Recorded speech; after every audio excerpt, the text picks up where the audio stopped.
最近稳定币这么火热，但是大多数人都只知道 USDT、USDC， 就是还有算法稳定币。那你能不能给大家讲一讲？这个确实是一个很好的题目。稳定币大体上我们可以把它归一下类，一类就是你刚才讲的 USDT、USDC， 它们基本上就是以法币为抵押品，在区块链上发行的一种稳定币。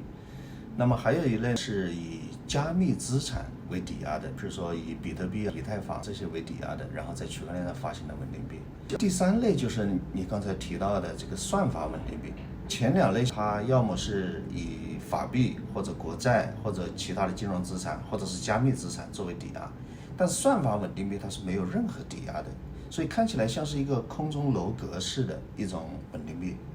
如它的名字所显示的这样，它是靠算法来维持它的货币币值的稳定，所以它是稳定币的一种独特的存在形式。那你说它独特，那它有一些什么特别的点？它首先它是没有任何抵押品的，如我刚才讲的，所以看起来它就像是一种没有根基的空中楼阁式的这个加密货币。那么为了维持它币值的稳定，所以实际这个算法稳定币在设计的过程当中，它就需要用一些机制，让它在没有抵押品的情况下，同时又能保持它的币值的稳定，所以这就是非常独特的地方，核心就是依赖它的算法。在谈到这个算法稳定币的话，其实历史上有非常成功的例子，就是一个韩国的知名企业家，也是斯坦福的一个学霸，是一个90后，叫全道亨。这个青年企业家他跟其他企业家一起就联合开发了一条区块链，叫做 Terra。 在这个 Terra 上，他就发行了一个基于算法的稳定币，叫 UST。 这是一个非常激动人心的一个加密货币的故事，可以说是一个传奇性的故事。全道亨也是一个传奇式的人物。那么这个 UST 背后，它这条链上的原生代币叫 Luna。 到它的市值顶峰的时候，它的市值超过400亿美元，当时在全球的加密货币市场上排名前10位，可以说是风光无限。 UST 作为一个稳定币，当时最高峰的时候也曾经是位居稳定币排行榜的前3位，高峰市值达到160亿。但是很遗憾的是，这个故事在2022年5月份戛然而止了，因为最终这个算法稳定币趋于覆灭。所以这是一个过山车式的传奇故事。这也就是现在我们看到的算法稳定币看起来像是淡出了历史舞台，很多人都已经忘记了这一段往事了。但实际上这个故事里面有很多经验和教训值得我们去总结去深究。那你刚才讲到这个全道亨，其实也想听一听他是怎么成为这个加密界的明星吧。这个全道亨应该说是一个天才式的人物，有很多天才般的想法。所以首先他非常年轻，他在斯坦福大学学了计算机，但是同时他对加密货币、对金融有很狂的热爱，所以他希望建立一种加密货币的帝国。从他的野心可以从这个名字上可以看得出来，就是他建的这个实验室叫 Terraforms Lab。Terra 在拉丁语当中的意思就是地球和土壤的意思，所以 Terraform 就是要改造地球。全道亨的初始想法，从他这个名字里面可以感知到，他可能是想建立一种类似于在全球范围内重新改写金融格局的一种全球金融基础设施，所以这是一个非常大的野心。那他在创立项目的时候，他采用了非常天才般的想法。我们讲的，他用了金融当中我们熟知的一个基本原理，叫做无套利均衡。说到是算法稳定币，所以我就会想，这个 Terra 它是一种什么样的做法能够保证这个币值的稳定？是一种什么样的算法？ Terra 这个项目里面，它为了保持币值的稳定，核心就是用了我们金融当中的一个基础性的原理，叫做无套利均衡的原理。这个项目的逻辑大体上我简单介绍一下，大概就这么一个情况。说他全道亨他们就建了一条链，这条链叫 Terra。在这条链上，他就发行了一个原生代币，这个币叫 Luna。我们都知道加密世界这些加密货币它都是高度波动的，所以它可以有价值，可以值钱，值很多钱，也可以完全一文不值。所以这个 Luna 的价值是随着市场供求关系在波动的。它在这条链上同时就发行了一个稳定币叫 UST。那么为什么 UST 可以构成一个稳定币呢？核心我刚才说的这个无套利均衡的原理，是 Luna 和 UST 两个币的关系，我们可以看成这个 Luna 是区块链上的一个治理的代币，那 UST 就是一个稳定币。要通过 Luna 来保证 UST 的币值的稳定。那如何做到这一点？他们做了一个设想，就是在 UST 和 Luna 之间构建了一个双向铸造的关系。也就是说，我可以拿等值的 Luna 去铸造 UST， 也可以拿 UST 去铸造等值的 Luna。但是因为我们知道 Luna 的这个价格是波动的，所以用 Luna 波动的价格去锁定 UST 的稳定币值。怎么运作呢？简单说就是你随时都可以拿1块钱价值的 Luna， 有可能是1个，有可能是 0.5 个，也有可能是100个。那么只要它是值1块钱，你就可以去销毁这些 Luna， 然后去铸造 UST。那这样就使得这个 UST 的成本就是1块钱了。由于这个 UST 随时都可以反向来铸造1块钱的 Luna， 也可以随时铸造 UST， 所以 UST 始终就是1块钱。如果它偏离了1块钱，会发生什么呢？这个时候就叫无套利均衡的机制就会发生作用。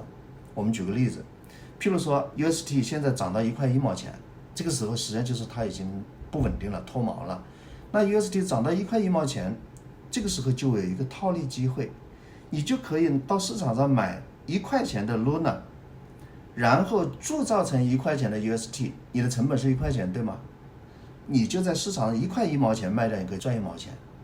这就是一个套利机会。好，反过来也一样，如果 UST 跌到9毛钱呢，那我们就可以到市场上花9毛钱去买 UST， 买来以后拿着这个 UST 重新铸造回来1块钱的 Luna。 你看我花9毛钱的成本铸造了1块钱的 Luna 卖掉拿回来1块钱，我不是又赚了1毛钱吗？所以由于这种套利机制的存在，这个 UST 的价格它就不能偏离1块钱太远，它始终在1块钱上下波动，可能也许相差个1/1000或者1/1.5，但是不会差太远。这样的话就保证了它的币值跟美元1比1挂钩。所以这是一个非常好的一个天才般的设想，就是把我们金融里面的一个简单的原理，把它放大到区块链上，构成一个过100亿的稳定币的项目，这是非常了不起的这个成就。这个 Terra 的实际支付应用的场景是以韩国为主还是风靡全球？为了推广这个项目，所以传道恒他们就做了很多设计，要让这个项目有更多的应用场景。如你刚才提到的，作为一个稳定币 UST， 它如果没有实际的支付应用场景的话，这个 UST 是很难推广的。所以传道恒他们首先第一就是给它构建了应用场景。譬如说在韩国有一个支付体系，他们叫做 CHAI， 叫做 KAI。那么这个 KAI 这个系统是后来在东南亚一部分国家都可以用，也就是说 UST 作为一个稳定币，它在韩国甚至在其他东南亚国家，它都是有实际应用场景的，这样就大大拓展了这个项目的成长的空间和想象空间。另外传道恒他们还构建了很多机制，因为我们知道 Luna 的币值越高，它项目就越值钱，在这个项目上面也就可以承载更多的稳定币 UST。 所以为了抬升 Luna 的市值，传道恒他们趁着21年、22年的那一波我们叫 DeFi 的浪潮，叫去中心化金融的浪潮，在这一波浪潮当中，他们也在 Terra 区块链上构建了一个去中心化的协议，叫做 Anchor。 如果你持有 Luna 或者 UST 这些币呢，你就可以拿到这个 Anchor 上面去买理财产品。为了提升这个项目的价值，所以传道恒他们给这个项目设计了一个非常高的回报，年化收益率达到20%，所以当时就有一些人质疑这个项目就是庞氏骗局。但是我们知道区块链上是经常发生传奇故事的，所以有些人会相信这种奇迹的发生，所以20%也有很多人趋之若鹜，所以就会使得这个 Anchor 项目上锁定了很多的 DeFi 的资金。这样的话就使得 Luna 越来越值钱，因为它的生态应用场景越来越多嘛。另外还有一个原因是因为牛市当中 Luna 大涨，因为我们知道加密货币的牛市啊，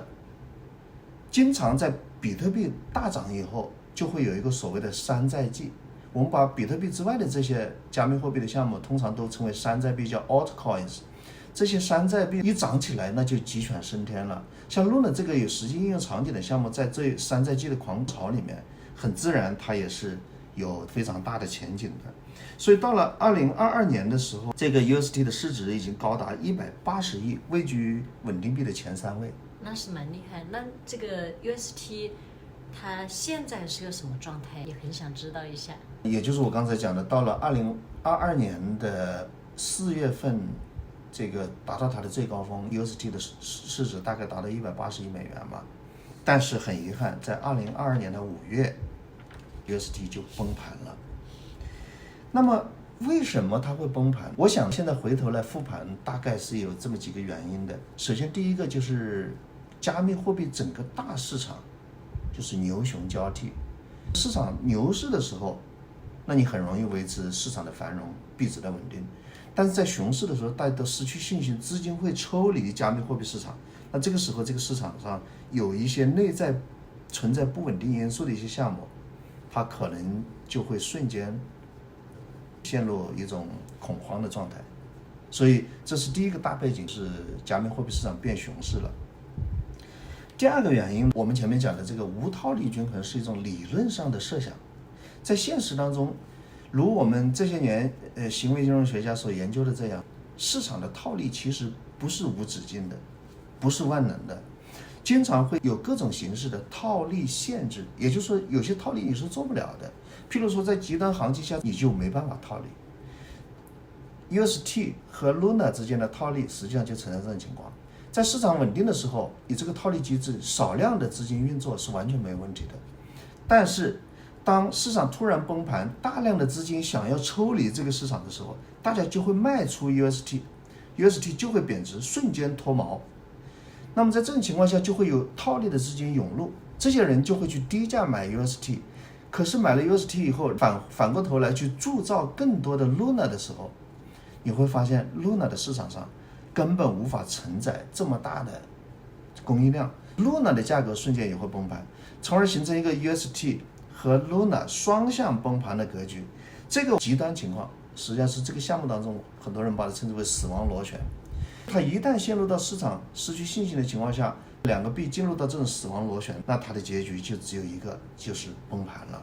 所以2022年的5月 UST 作为算法稳定币当中最牛的项目，最终它也难逃崩盘的命运。作为一个加密天才，那我认为全道亨肯定也不会坐以待毙、束手无策，他应该之前也会有一些战略上的考量。其实一个项目到了这个时候，或者说这个市场当时在这种极端悲观的状态下，就算你是加密天才，其实你能做的也很有限。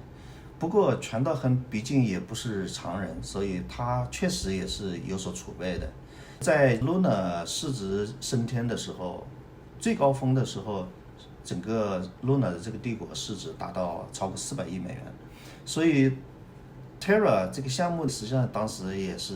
有非常丰厚的财力。在这种情况下，他们也确实做了一些事情。最核心的一个做法就是他们拿出相当一部分钱去购买了比特币，把比特币作为它的项目储备，以便将来如果万一这个项目遇到一些信任危机，那我就可以通过出售这些比特币去拯救项目。因为我们知道比特币是加密世界当中最重要的资产，它占比在整个加密市场占比是非常高的，一般都在50%以上，很多时候都占到60%以上。所以比特币作为加密世界的王者，很多项目为了提升自己的声誉，他们都会储备一些比特币来加持本项目的价值。所以全道亨他们也做了这样的事情。但是如果刚才讲的，就是在市场信心极度低迷的情况下，这个全道亨即使把他这个价值35亿美元的比特币把它抛售了，试图来挽救这个项目，但最终还是无济于事。这些钱在市场打了水漂，就是杯水车薪，拯救不了这个项目。最终这个项目还是难逃崩盘的厄运。那他本人的财富状态应该也是跌宕起伏。那是一定的，因为